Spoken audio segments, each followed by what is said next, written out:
My quest for compost began, like with most people, when I started gardening. I had very bad clay soil where I lived, and I wanted to improve that. After reading several gardening books and growing up around gardening and people who made compost piles and put that into their garden soil, I decided that that was the way I was going to improve my soil. So after a couple of years of gardening, I began to realize how expensive it was to buy plants to plant in your garden. So I wanted to start my own plants from seed. So I started doing that. And even uh, at that point, buying the potting mixes and the seed starting mixes was also quite costly. And I thought, well, I'm making my own compost. Why don't I make those mixes myself? So I did.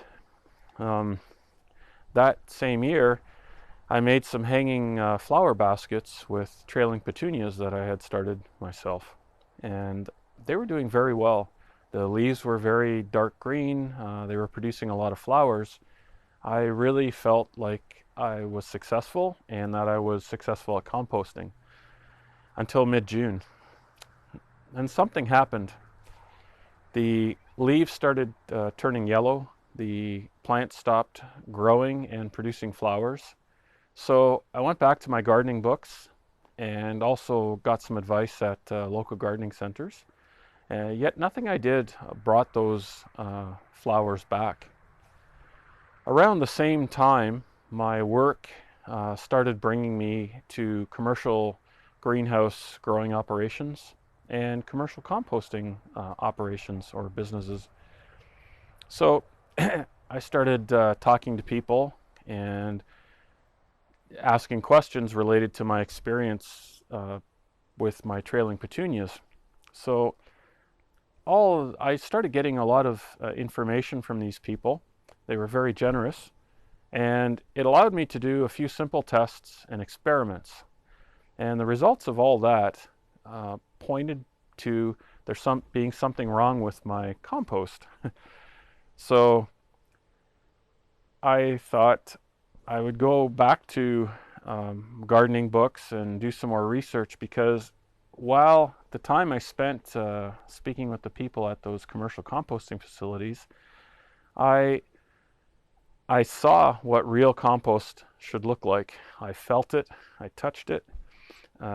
They explained to me on how they produced their compost on a large scale, and I wanted to believe that I could find a way to make that same quality of compost on a much smaller scale.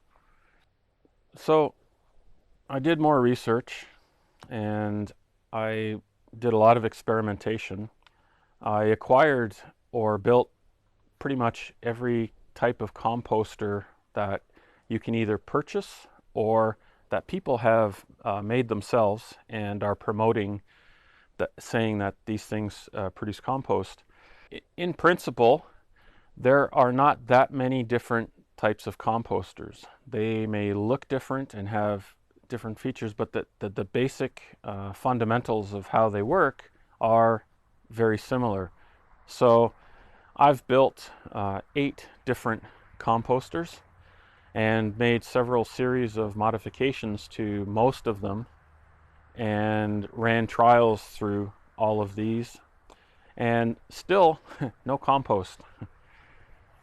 I was beginning to wonder what was wrong with me. What was I doing wrong? Lucky for me, in the last few years, there has been an explosion of videos on the internet. All kinds of people talking about how to make compost, showing what composters they've used or what composters they've set up for themselves. And I'm thankful for this because I can clearly see that 90% plus of those people have also not yet produced compost. What they have made is partially decomposed organic matter. So let's just review what I just finished saying. I just told you that 90% plus of the people on the internet who are doing composting videos and trying to teach you how to make compost, I said that they have not made compost yet themselves. That what they have made is partially decomposed organic matter. Now, so what's the difference between partially decomposed organic matter and compost? The scientific definition of compost is very narrow, and in order to be compost, it has to go through very specific stages or processes. The main thing that you want to have when you compost is called humus or humic compounds. So before we go any further, I would just like to say that over the years of research, trials, and experimentation that I've done, the amount of information that is either incomplete, misleading, or outright false is overwhelming. And finding good, reliable scientific information is also not easy. And when you do find it, there's very little or no help whatsoever as to how to achieve a practical application of this information. So when planning this video, and I've redone this video several times and written scripts and everything, I tried to keep in mind, I tried to think from the perspective of how could somebody have explained this to me so that it would have made sense and I would have understood the value of going through all of the work and the time that it takes to make fully mature compost. And so I'm going to start off now, and it's going to seem like I'm going to jump around a little bit. I'm going to take you around the property here. We're going to look at some different things. Just bear with me and be patient, because eventually it will begin to all make sense. And what I need to do is to create some contrast so that you understand what the difference between partially decomposed organic matter is and compost that is mature, that has a high percentage of humus and humic compounds. I mentioned humus, and that is what you really want to create when you're composting. Now, humus is organic matter. However, organic matter isn't necessarily humus. Humus is a form of stable carbon that is a byproduct of, here we go, this is my composting pile right in here. So the humus is a byproduct of the biological activity that's going on in this pile right now as we speak. It's breaking down the organic matter, and it's leaving behind this humus or humic compounds that is a stable form of carbon. Now, this is where this gets more fun. The micro and macrobiology that is in this compost pile making humus, those things exist in all of nature. However, in nature, they do not produce humus from organic matter. So in nature, the process for making humus and humic compounds is different from the compost pile. So here we are in the forest. As I said earlier, at the compost pile, all of the macrobiology that is present in that compost pile is right here in this forest right now as we speak. And it is doing the same work, just at a much slower rate. These trees that I'm going to show you close-ups of in a minute have been here for 22 years. They were knocked down in a tornado. Here's one that hasn't been on the ground. You can see it. I can hit that. It's still pretty solid, and you can still recognize that it's a tree. The rest of them, I mean, you can still see there's knots and everything, and the shape of the tree is still there. Aside from that, there are leaves on the ground here that could be up to 3, maybe even 4 years old that have not yet decomposed. So why I'm saying this is, when you create a compost pile, you are creating an unnatural situation.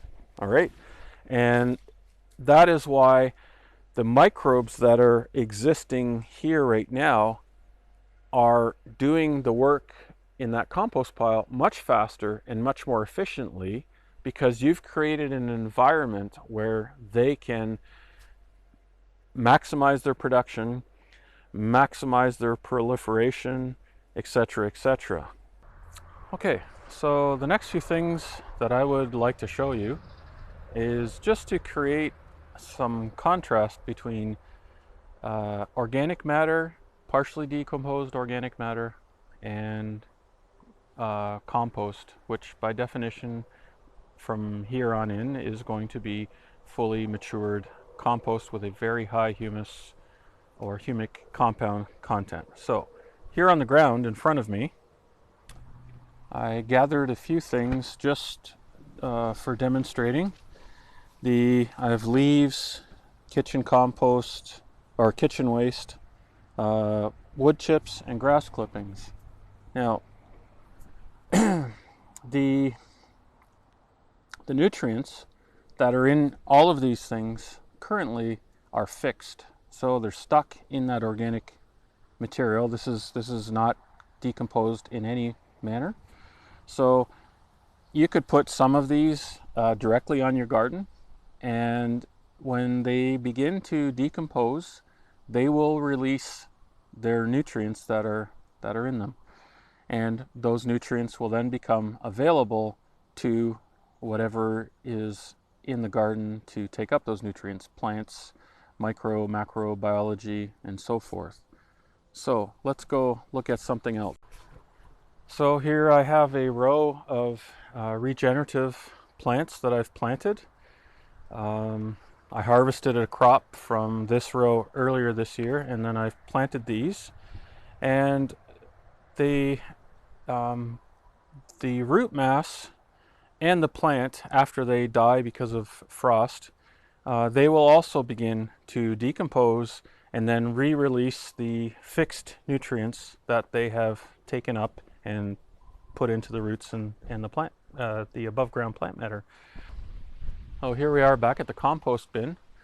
So the same thing's happening here. When you first put all of your organic material into this compost bin, it begins to break down and begins to release the nutrients and water that is in the organic matter, the same as what's happening in the garden. So having the life cycle of plants and soil biology continually going on in your soil is very important.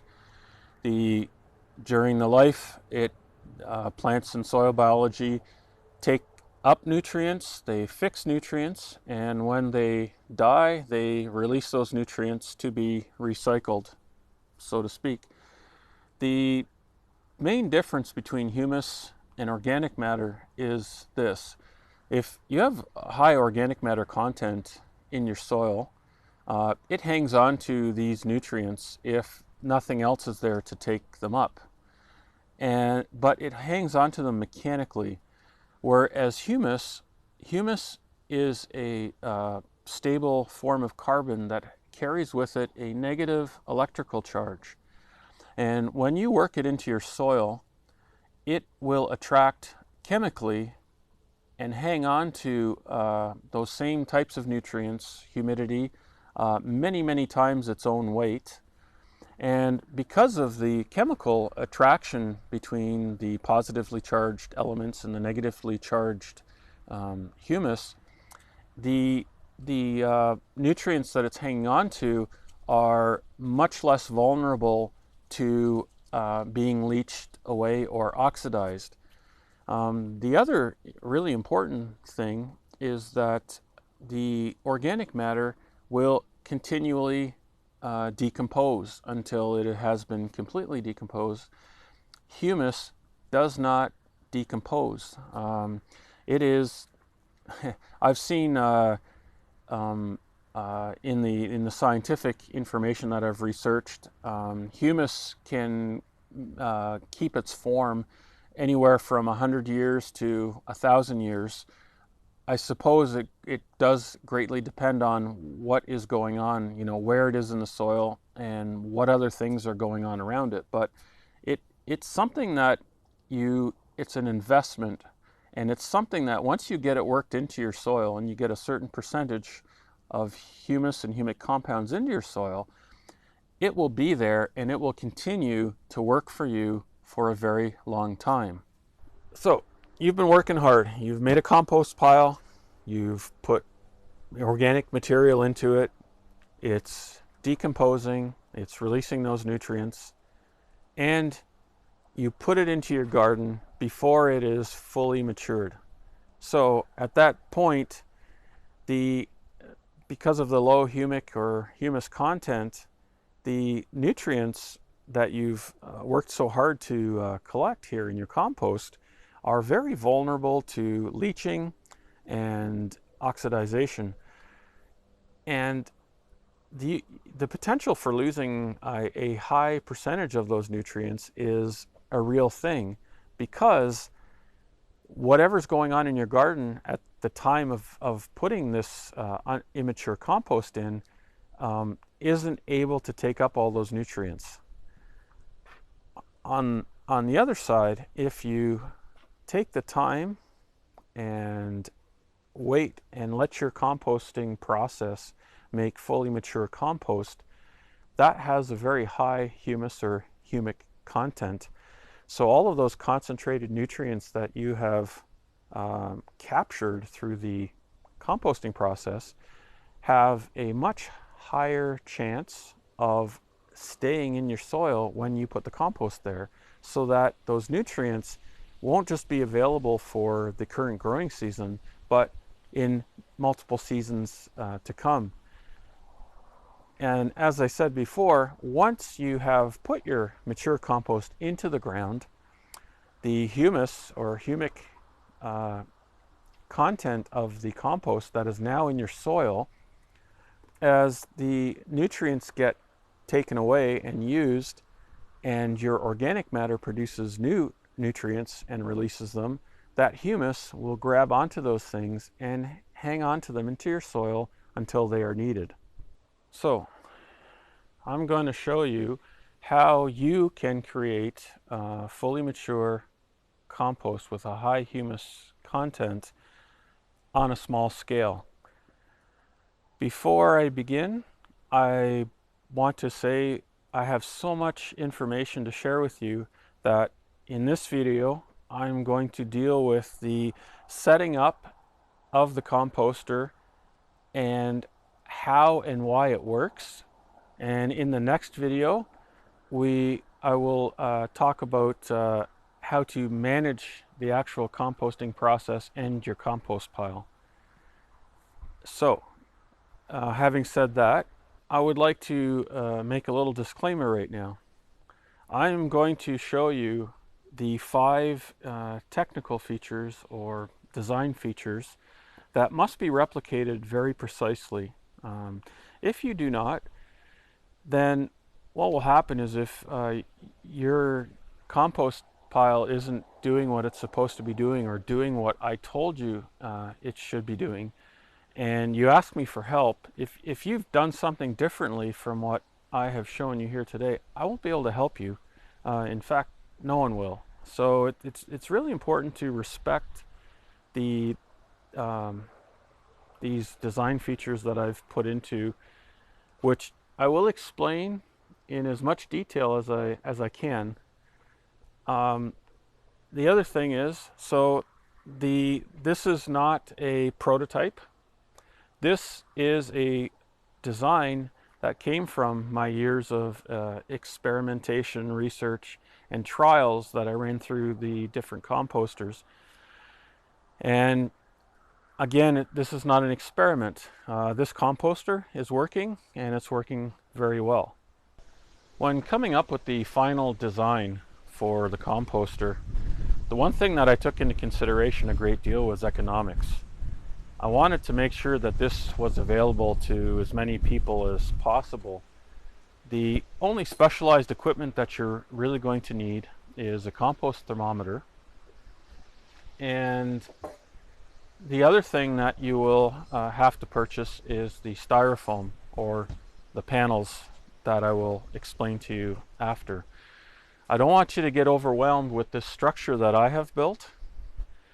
I will talk more about the structure after I explain to you the 5 design features or technical features of the compost.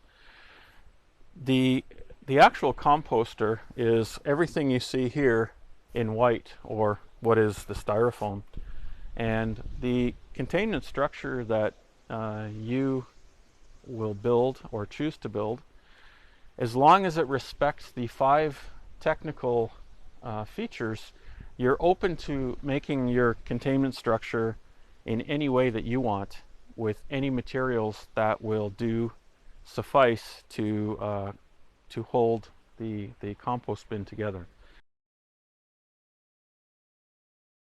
So the first thing that is a must is the compost pile itself needs to be on soil. It doesn't have to be good soil, but it can't be concrete, asphalt, gravel, wood. It needs to be on the ground, right here, down here, right there.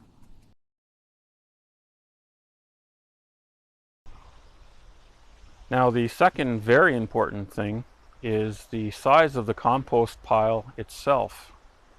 I don't want to cause any problems personally. However, this is one time where size really does matter. There's kind of 2 reasons why. In all of the reliable scientific information that I found during my research, there was a reference to a minimum size, and I will explain that in a second. The minimum size that is commonly referred to is a cubic meter or a cubic yard. This pile is 4 cubic feet, so it's a little bit bigger than the minimum size. And the primary reason for that is that you need a certain size of compost pile to act as an insulator. As you make your pile and the microbes begin to do their work, they give off a very tiny bit of heat, and the size of the pile is there to try and hold some of that heat, because if you get a warming effect, then what will happen is more microbes will be able to populate, as long as the nitrogen and the humidity and everything else is present. So as the population of microbes increase, they create more heat, and this heat is contained in the center of the pile, and the temperature begins to rise. And now how do we get to those hot temperatures that we're talking about? So besides the insulating factor of the size of the pile, the size of the pile also is required to allow for a minimum population of microbes. So if you don't have enough space for enough microbes to develop, then you'll never accumulate enough heat to get into those high temperatures. So that is very, very important.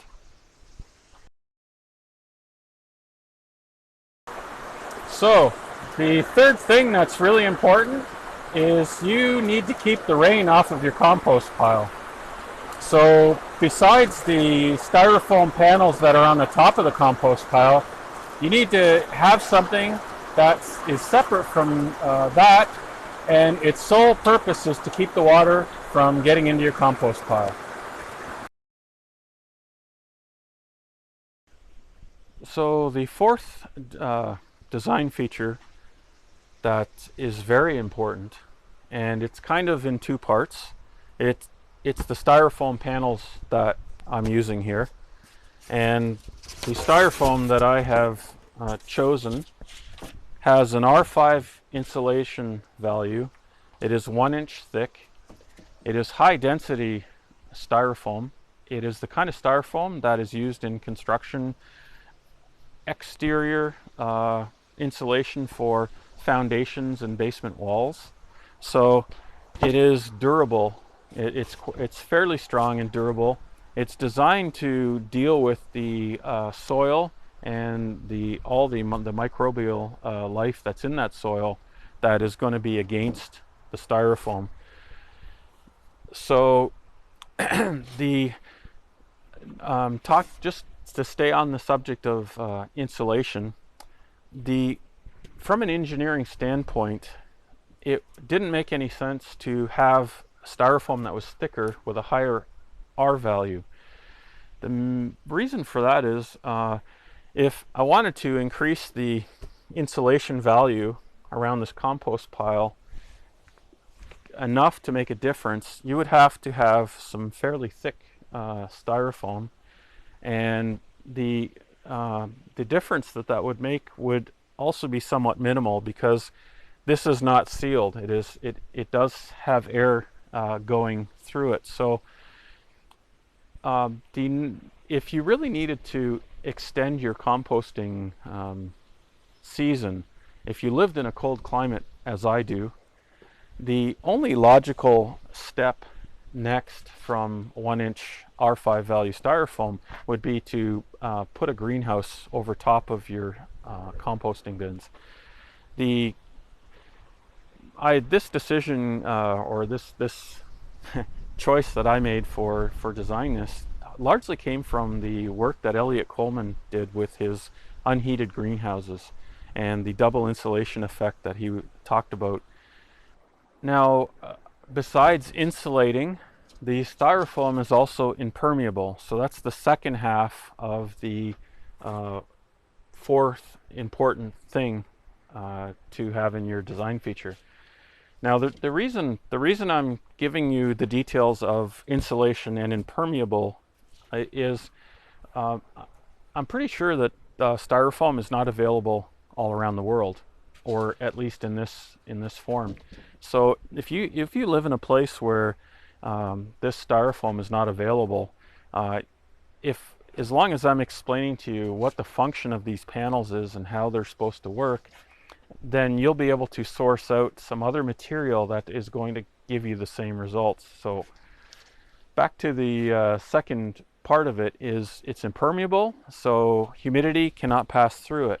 And what that does is it keeps your pile from drying out. So that's very important, holding moisture. So the fifth thing that is very important is ventilation, or allowing air to get into the compost pile. I will explain more detail on this in the management video, but what I want you to understand is that the ventilation, the adjustable ventilation that I'm going to show you right now, took a lot of things into consideration, and one of them is longitude and latitude. Where do you live? I prefer to say longitude, latitude, altitude. Altitude's kind of redundant because the first two pretty much cover all the details. It just sounds better. But depending on where you live, you're going to have a cooler climate, a warmer climate, a humid climate, a dry climate. These will have an effect on how much air ventilation you need to get into your pile. The other thing that the ventilation takes into consideration is different materials that you're going to put in your pile. And the third thing that the ventilation takes into consideration is the different stages of your compost, because you have three basic stages: hot, warm, and cold. And these will also require some variation in how much air gets into the pile. So I'm going to show you how it works right now. So the first vent that you do not adjust is the one here at the bottom, and you use a block of wood that is a minimum of 1.5 inches and a maximum of 2 inches to keep the styrofoam off the ground so that air can get in the bottom. The first adjustable vent is, and this is why I chose 2-foot wide styrofoam, so to allow for an adjustable vent halfway up the pile. So as you're filling your pile, or as your pile matures, or whatever, if the requirement for air changes, you can pull this styrofoam up and make a gap here, and that will allow air to get in and out. The next ventilation place is in the corners where the styrofoam panels meet each other. Again, I'll show you a close-up of that eventually. So when you make your containment structure, the inside dimensions of the containment structure need to allow for a 1-inch gap in each corner. Okay, and if the gap isn't needed, as you can see clearly here, what you do is you put shims in front and back, and that brings the styrofoam closer together, and it closes off those gaps in the corner. And if you need that 1-inch gap in the corner for ventilation, then you take the shims out, and once again, as you fill your pile, the styrofoam gets held in place, and then you'll have a 1-inch gap in the corner. The next ventilation is the top. Okay, these panels that I lay on the top of the pile are not fixed, so you can remove them, or you can open and close them, or you can create a space between what's being composted and the insulation. Now I'm going to explain to you how and why this composter works. I will give you more details in the management video. So basically, the first thing is when this pile begins to heat up, the thermodynamics that happen is the hot, moist air wants to rise up out of the pile, and that draws in fresh air underneath here, bringing it into the pile to fill the void that the hot, wet air that just left created. The next thing is the insulation value. The trials that I've done so far, what's been happening is because of the insulation, it's holding a little bit more heat, and I've been getting hot temperatures to within a couple of inches of the edge, and in some cases right up to the edge against the styrofoam. So that's really important, and we'll talk more about that in the management video. The next thing that it does is the impermeable quality of the styrofoam. It keeps more moisture in the pile. Also, the moisture will condense on the bottom of this and leak back into the pile. And that's also very important for two reasons. Especially around the outer edges, if you have an open compost pile and you're relying on the pile to do the insulating and keeping the humidity in, you have a large area that is going to be dry. In this compost bin here, even when the edges are not at the high temperatures, there's still humidity there, and the different stages of microbial or macrobial life that's going to be working in your pile will still be able to be there. So to put it simply, what you've got is you can have your hot process in the center, or your hot stage in the center, and the warm stage at the edges, and you're getting more productivity out of the whole pile, and that's pretty exciting. Having a composter that allows you to sustain the high temperatures for an extended period of time is very valuable. It changes what you can put into your compost pile and safely decompose it and get value out of that for your garden. Things like animal remains, dead animals, solid human waste, the plants that are in your garden that have toxins in their leaves and stems, like the nightshade plants, flowers, diseased plants. All of those things will break down in the high temperatures. Another good thing is to talk about here is wood. Any wood products, wood chips, whatever wood products you're using. In many trees, there are toxic substances in them that are not poisonous, but they are toxic to the soil biology that you want to have thriving in your garden, that is going to support your vegetable plants. And when wood breaks down, it also releases compounds that are also very unfriendly to the healthy soil biology that you want to achieve. Another important thing is in the hot process, the biological activity is more chemical. This is how you end up with the high percentage of humus, because of how the microbiology working in here, how that is affecting the material that you put into your pile. And then in the later stages of composting, more so in the cool stage, the fibers and compounds that the hot process doesn't break down, then those get broken down on a more mechanical level. So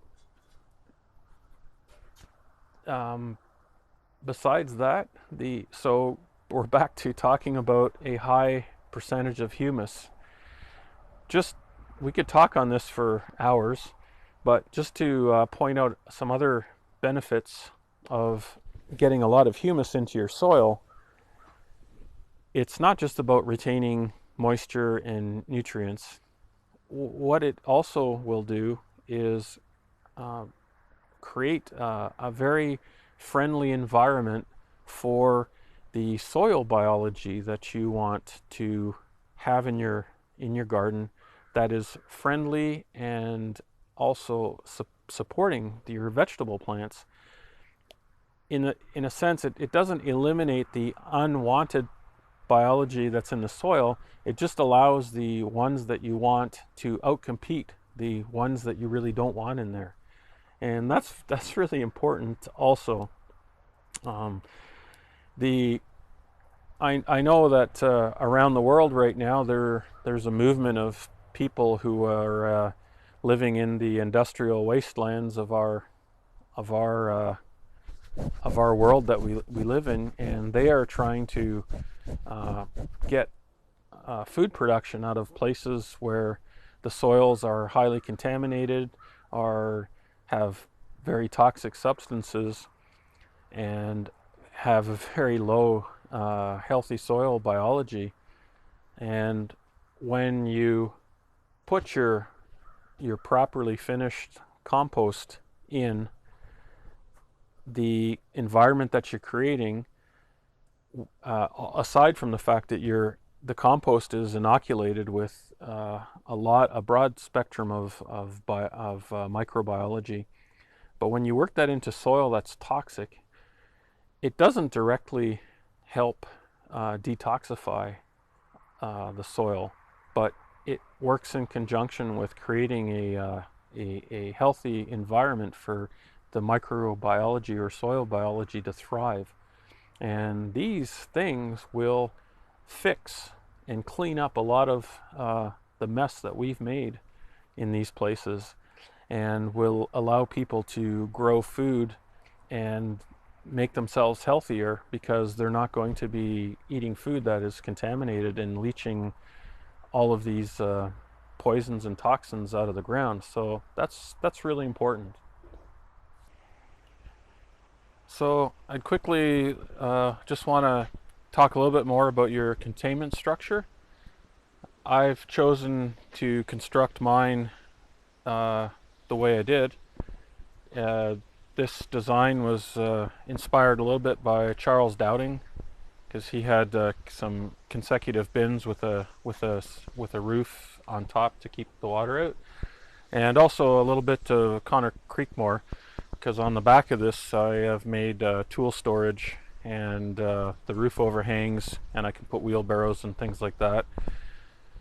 When I was saying about taking a lot of consideration into economics, my structure, almost everything that I used to build it came out of the garbage, except for the linseed oil to coat the wood and the screws to hold on the metal roof. So, but you don't have to do something this elaborate. In a second I'll show you a much simpler bin. You can have them all attached together, you can have them all separate. The one practical idea to have is always have an empty bin, so when it comes time to turn your pile, you can empty your pile into a plastic garbage can, carry it over, and then fill it into the empty bin. Otherwise you'd have to take everything out, store it, and then mix it and put it back in. So back to the structure. I'm also not putting any plans or blueprints on to make your structure, because the main thing that you need to focus on is what the inside dimensions of the structure will be that you make, so as to allow for the styrofoam to fit in and allow for space around the styrofoam, or the walls being having spaces in between the boards, as I showed you in my empty bin there. So it has to allow air to get in, and everything needs to be fitting in, and the front and back need to be able to be adjusted to open that corner gap. Basically, my structure has a wall, and I will show you a different structure that I made that is much simpler than what I've constructed here. There's the block of wood there at the bottom. So when you go to fill your composter with material, you'll have this styrofoam on the block, and as your pile fills up, you will have your second piece of styrofoam in place. And as it is right now, there's not much of a gap. There's not a lot of air getting in. In some cases, it may be necessary to, as you're filling your pile, to slide the styrofoam up, and now you have an air gap, allowing air into the pile there. So my walls here are not solid, so even if I put the styrofoam up against the wall, there's air coming in through, because I have the wood spaced apart. When I was talking about decreasing the size in the corners, I have two ways of doing it. I made the dimensions of mine so that I would be putting in shims, wood shims on the sides also. So that I would put these wood shims in, of of course I would screw them to the sides, as I have done where I'm currently using them, and that brings the sides in. And then when you go to put your front panel in,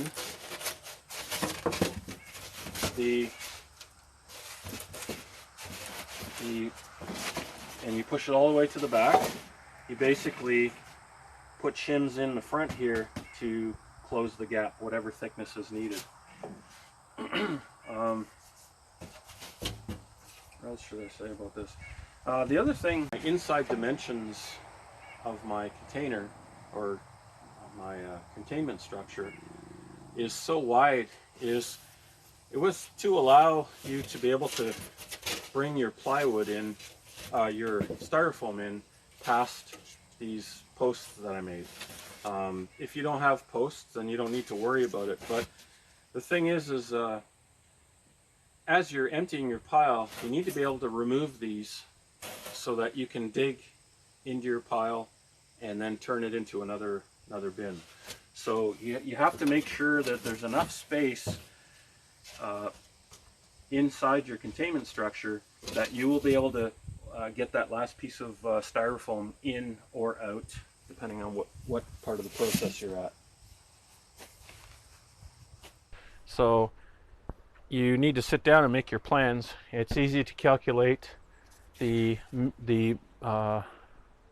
minimum size by simply taking this 48 and a quarter inch panel, adding an inch on each end for the sides because the front overlaps the side, and then the width being 48 and 1/4 inches, and then you take whatever material you're going to use, and then you'll have to calculate where you'll have to put everything together to allow for the space for everything to work properly. Here I've used recycled skids, and I've put 2 of them together, so the wall that's in between each bin is quite thick. I've also used posts to support my roof, and I put these posts on the opposite side, but didn't need to go all the way up. But this is what hangs on to my styrofoam in the front. My original plan was to make nice looking wood like you see all around the side to have in front, so it wouldn't look so horrible, but I haven't gotten to that yet. So yeah, if anybody has any more questions about and they're not sure about the structure, you know, I could give more detail on another video. The other thing, here's some things that you got to keep in mind too. As I said in one of the video clips there, you need to have enough space to get your styrofoam in and out as you're filling and emptying your pile. I have shelving in here to store things. This shelving isn't attached so that I can move it when I'm emptying a pile, so I'm not hitting my head. Little things like that are details that you need to sit down and think about when you're planning out how to make your structure. We'll go over and look at the simpler structure right now. So this one is made just from the sides and back are made from pallets that I picked up in the industrial park. I was lucky they were wide enough to allow for the 2 pieces of styrofoam to fit in there without having to do any modifications or putting another section of pallet up here. I did make a mistake when building this because I intended this to be temporary, so I didn't make it so you could adjust it for the corner ventilation, but it'd be really easy to do that. I should have left the 2x4 here that is part of the pallet just to be just a little bit longer. Then I could unscrew these pieces of wood and just attach them a couple of inches this way, and that would allow the styrofoam to move out and make those air gaps. The other thing is it's the front here. You don't put a solid pallet. You do this, and these pieces of wood are not attached, and they're the same on the 5 bin unit. So when you're filling your composter, you start out with the first layer of styrofoam, and you fill it, and once you get it close to the edge, and you build a mound inside, you have these pieces to the side so that you can easily dump your material in. And once you put your second styrofoam in, you can just move these over, okay, and then put this piece on to hold it, and then you're filling your materials in from a higher level. And also, as I said, a separate thing to keep the rain out. So I just put a used piece of plywood on there to keep the rain off of the styrofoam. The thing is about economics is you can put together any scraps of wood that you have, as long as there's support for the styrofoam, because it's not that strong. And the you could stack up concrete blocks, sandbags. The point is that the all the fancy materials aren't available to everybody. First of all, they cost, but a lot of people are recycling a lot of things. If you wanted to make a metal frame out of, bed box spring, it doesn't matter. Whatever you can get your hands on to make a container to support the styrofoam, and you respect the air ventilation and all that, then you're good to go. So the one other thing that I don't think I've mentioned yet, the pieces of styrofoam, when you buy them, and these ones have a lip on them because they overlap, they're 2 foot wide by actual measurement of 8 feet and 1/2 inch. I cut them exactly the same length, so they're all 48 and 1/4 inches long. Because the front and back overlap the edges of the sides, then the lid pieces will fit right in, and you only have to overlap them in the center, and you don't have to keep lids and sides separated. They're all the same size. You interchange them anywhere. I would like to say, I think that wraps it up. As I said before, I could talk for hours and hours. I hope that if there's things that need to be better understood, that you'll send me these questions, and then I'm going to make further videos. First, I'm going to get the management video out as quickly as possible, and I'll have also more information, more details on certain things that I may not have talked enough about today. And there are additional videos that will follow eventually. So if you have questions and there's something that you don't understand, send me the questions. You'll be able to go to my website or contact me through the links on YouTube, and then hopefully I can answer some of those questions in the videos that will come later. Also, if you appreciate the work that I'm doing here, there will be a way for you to show your support on my website. Doing this kind of research and development is very costly and very time consuming. So my hope for doing these kinds of things, as I was saying earlier, making criticisms of people who are showing you how to do stuff, and they don't really know what they're talking about. It's incredibly wasteful. It wastes your time. You have one life to live, and every moment's precious. So I spent a lot of time coming to this point of composting, And my wish is that not everyone has to go through what I went through, and that is why I'm showing you this today and asking you to support what I'm doing. So I'll see you on the next video. Good luck, and talk to you soon.